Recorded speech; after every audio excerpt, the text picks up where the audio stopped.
Hello and welcome into your Game 5 Bruins fan review for the 2019 Stanley Cup Playoffs second round series against the Columbus Blue Jackets. Now this is going to be a very quick review because I am late to the party and I have been very busy with schoolwork and I have working a little. I'm going to get out in time to watch the game, but I'm going to have to be quick here. As you can see there, fun little stat by Bucci Maine.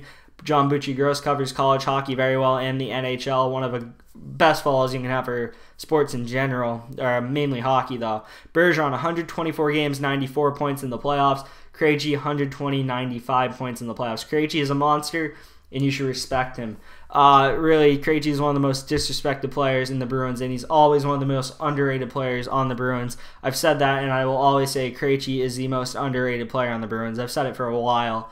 As you can see, Bruins and Jackets had the same amount of shots, 36 to 36. Over 2 on the power play, all 5 on 5. But that man in the top right there. Mama, there goes that man. I don't know who says that on TNT for NBA, but damn, David Pastrnak with the game of the postseason for him so far. He had one really, I think game 3 against the Leafs, he also had a monster game. Excuse me. But this was his best game in a long time with how bad he's been before. And he's been on the score sheet. But it really hasn't felt like he's been an impactful player until tonight in that one game in Toronto, which I was saying when people were saying you should bench him. You can't bench David Pastrnak because you never know when he's going to light it up. And tonight, lit it up. And I'm saying tonight, it's 2 days ago. Now, I don't have as much time to put together a slide, so I'm putting 2 goals at a time in each slide. This one, I just want to highlight the Krejci goal going 5-hole. Doesn't get everything on it. Good play by DeBrus to get it to him. Krejci goes 5-hole. The line had a rough night for the Bruins, but Krejci gets on the board, so they made up for it in that way. Marchand would eventually that was also in the second. No, that was early in the third. He would get a shot, get robbed by Bobrovsky. Puck comes out of his glove, lands right back in front of him. He puts it top shelf on Bob. Bob's looking around like, what is going on? Why can't I get any defensive support?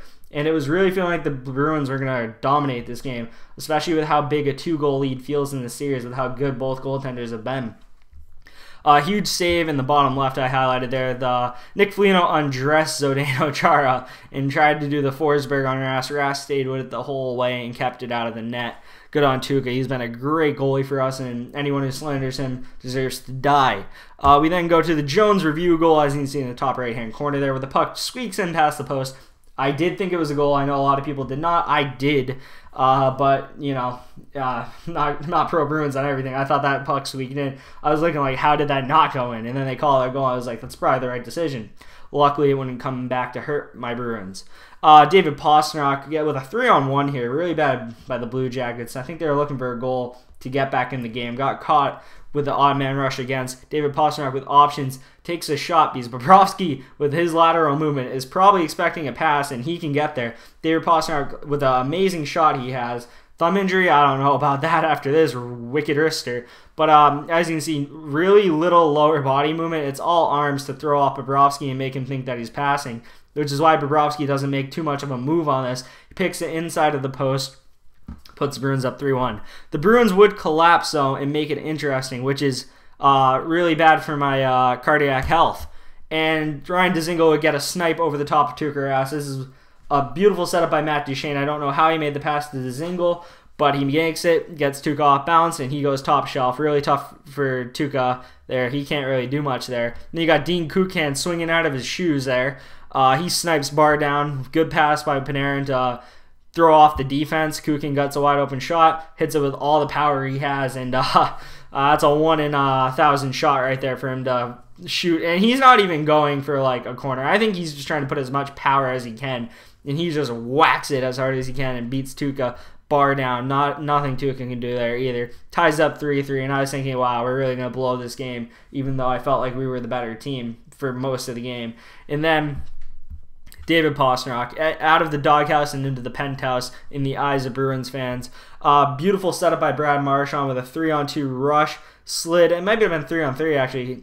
Marchand slides a slick pass through all the defenders to Pastrnak, where he basically gets an empty net to put it in. And I think I could put this in if my stick was on the ice. Pastrnak gets the game winner, his 6th of the playoffs, which is weird to think with how bad he's been, that he has 6 goals in about 12 games. He's getting a goal every other game, which is what you want out of a scorer like Pasta. And wow, the Bruins win it in dramatic fashion with a minute 28. I thought we were headed to overtime. But I'm really happy with how the Bruins played. I wasn't happy with the end, but I was happy with the result, so I can't complain too much.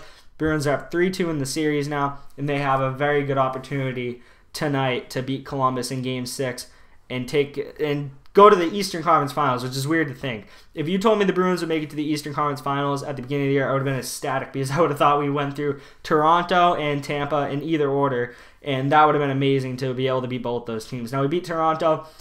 Tampa Bay didn't make it this far, so we had someone else to beat, and that would be amazing. I would be happy and content with how the Bruins season went. Obviously, we want the cup, but only one team can get it every year. Hopefully, it's mine, but you never know how it's going to go. Now, the Blue Jackets, they're a little bit better 5-on-5, Corsi-wise. Corsi chances for versus chances against. If you're above 50%, you're good. If you're under 50%, probably not that good. A little leeway if you're right on a little under 50 or a little over 50. But Blue Jackets have been pretty bad in most of these games, but a little bit better. Half of their lineup seems to be over 50%, whereas half of the Bruins lineup also seems to be over 50%. So, yeah. One thing that's notable, too, is Columbus won with 7 defensemen, and Clendening, who actually has 3-2, he only played 3 minutes in the game, I think, so, yeah, 3 minutes on the dot, because they wanted to see what, where is he, Gavrikov could do. And Gavrikov looked good. He was very effective, and he was out there a decent amount for someone in their first NHL game. He played about 14 minutes and 17 seconds, which is a lot when you consider Jones played almost half an hour and Werenski played 28. So there's very few minutes to be had on that Columbus blue line if your name is not Werenski or Jones. So good for Gavrikov, and he looked good too. And the Blue Jackets had a little more fight in them than they did the last game, in my opinion. Obviously, you saw that towards the end of the game. But the Bruins' first line, don't call it the perfection line because far from perfect. I hate that name. Please stop. Who was calling it that? Mike Milbury or something? Please stop. I don't even know who it was, but it's just annoying. It sounds disgusting. It sounds like you're better than everyone else, and I really don't like that type of elitism. But pretty good night from the Bruins. The second line had a rough go, as you can see, by Krejci and DeBrus being low there, but they did get on the board, so that counts for something. Corsi's Corsi paints part of the picture, but not the whole picture, in my opinion. But it's a good thing to look at because is your line more productive when you're out there? And as you can see, a lot of Bruins are over 50%, so you can't complain too much.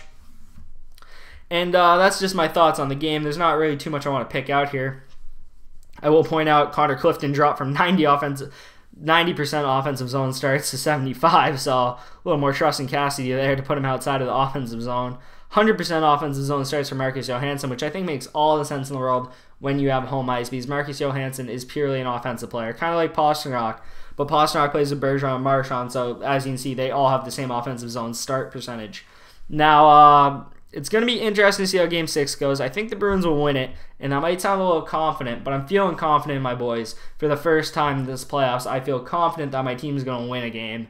I felt confident in Game 5, now I feel confident again, so it's the second time in a row. Whereas versus the Leafs, I never felt confident early in the series in the tight games, but I think the Bruins finally have it going. And I think after Game 6, we'll have a Bruins versus Hurricanes Eastern Conference Finals, which just sounds weird coming out of my mouth. It's going to sound even more weird if the Blue Jackets somehow win 3 straight, and you got the 2 straight, and you have Blue Jackets Hurricanes. That would just sound absurd. But that's all I have for you today. Go Bruins. Hopefully they can close out this series and give themselves a little rest for once in this playoffs. That's all I got for you. Hit the subscribe button if you like my coverage and you want to follow it. Leave a comment down below with your thoughts on the game. Hit that like button. Show me some support, and I'll see you for the Game 6 review. Let's go Bruins.